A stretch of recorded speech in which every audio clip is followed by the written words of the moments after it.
भगवान का नाम और ध्यान घर में रहेगा हर वक्त, सकारात्मक प्रभाव वेदाक्ष धूप बत्ती से। ये जो वेल्व की डिजनरेशन है, ये मोस्ट ऑफ द टाइम्स पैदाइशी बीमारी है, जो कि दो किस्म की डिजनरेशन होती है। एक सिंपल पल्मोनरी वेल्व स्टेनोसिस जिसे हम कहते हैं, वो सिंपल किस्म की कंजेनिटल डिजीज़ है इस वेल्व की। पल्मोनरी वेल्व, जैसे मैंने अभी थोड़ी देर पहले आपको बताया कि ये राइट हार्ट से ब्लड सर्कुलेशन, गंदा खून जो है वो रेगुलेट करता है लंग्स की तरफ, ताकि वहाँ से ऑक्सीजन उसको मिले, और उसके बाद वो लेफ़्ट हार्ट में आके फिर लेफ़्ट हार्ट के जो वेल्व्स हैं वो सारे बॉडी में वो साफ खून जो है वो रेगुलेट करके पहुँचाते हैं। तो ये वेल्व जब पैदाइशी ख़राब हो तो कॉमनेस्ट डिजीज़ तो ये होती है कि ये सिर्फ वेल्व छोटा है, स्टीनोज कहते हैं, पल्मोनरी स्टीनोसिस। उसका इलाज बड़ा आसान है अर्ली एज में। उसमें तो एक बैलून फुलाओ, उसको उसी वेल्व को खोल दो तो 90% में सक्सेसफुल हो जाता है। कई पेशेंट्स में कॉम्प्लेक्स हार्ट डिजीज़ होती है, जैसे इस पेशेंट में था टेट्रोलॉजी ऑफ फेलो, जिसमें कि मल्टीपल कार्डियक डिफेक्ट्स थे और पल्मोनरी वेल्व की डैमेज जो थी उसका एक पार्ट था। इसका जो ट्रीटमेंट है, इनिशियल ट्रीटमेंट, वो ओपन हार्ट सर्जरी है, as early in life as possible. तो इस बच्चे की, गौरव की, फर्स्ट ईयर ऑफ लाइफ में ये सर्जरी करके इसको मेडिकल साइंस ने बचाया था। बट वो हाई रिस्क सर्जरी होती है, ओपन हार्ट होती है, और जो सारी रिपेयर प्रोसेस में जो एक आर्टिफिशियल वेल्व डाला गया था, उस वेल्व की जगह जो कि पैदाइशी ख़राब था, जिसे हम पल्मोनरी वेल्व कहते हैं, वो वेल्व कुछ साल के बाद 1999 के बाद 2014 में 15 साल के बाद वो वेल्व भी धीरे धीरे यूज़ हो के ख़राब हो गया। ग्रोइंग ईयर्स पे हीमोडायनेमिक रिक्वायरमेंट होती है, वियर एंड टीयर से वो ख़राब हो गया। अब थर्ड सर्जरी जो थी ओपन हार्ट, वो हमेशा बहुत हाई रिस्क मानी जाती है। क्योंकि पुरानी सर्जरी के सारे स्कार अंदर होते हैं। पहली के बाद सेकंड हाई रिस्क, सेकंड के बाद थर्ड वेरी हाई रिस्क होती है। और इस यंग एज में ये बच्चा अपने फैमिली को भी अच्छी तरह से लुक आफ्टर नहीं कर रहा था, ऑलमोस्ट बेड रिडन था।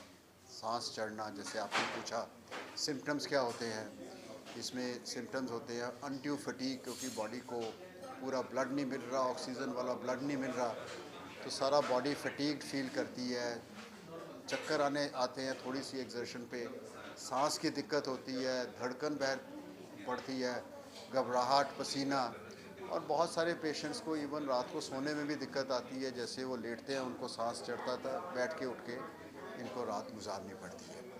तो ये होता है रीज़न इस करके कि जब वेल्व एक बंद है, हार्ट के राइट को काम नहीं करने दे रहा, चोक कर रहा है, तो धीरे धीरे हार्ट जो है वो डायलेट होना शुरू हो जाता है और वो काम करना बंद कर देता है।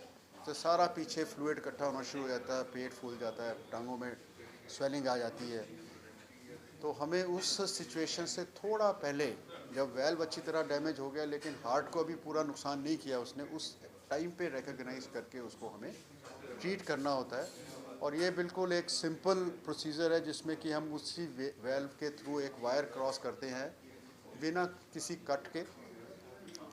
जो नाड़ी ब्लड ले जा रही है हार्ट को, गंदा खून बॉडी में, उसी में छोटा पंक्चर करके उसमें हम वायर डाल के उसको वेल्व के थ्रू ले जाते हैं।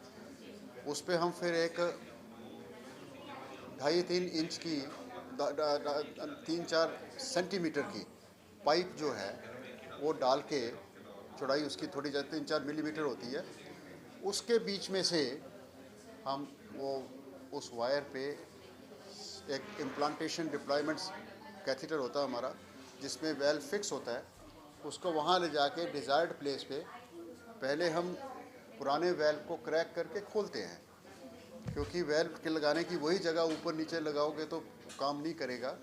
और वो उस एरिया में पुराना वेल्व जो है वो फाइब्रोस्ड, स्टीनोज्ड पड़ा होता है, उसको अच्छी तरह क्रैक करके स्पेस बना के उसका पूरा, उसके बाद जितना वहाँ पे स्पेस है उसका फुल साइज़ का वेल्व जो है वो लगाते हैं। अगर उसको थोड़ा भी छोटा रहे तो वेल्व वो सेकंड थर्ड टाइम फिर धीरे धीरे फेल होना शुरू हो जाता है।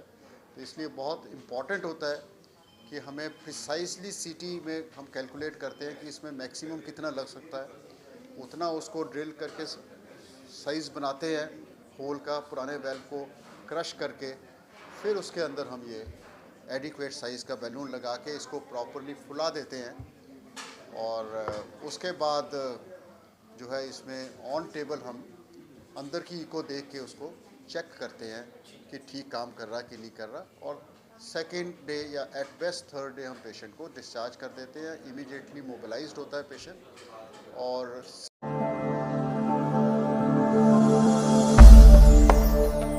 भगवान का नाम और ध्यान घर में रहेगा हर वक्त, सकारात्मक प्रभाव वेदाक्ष धूप बत्ती से।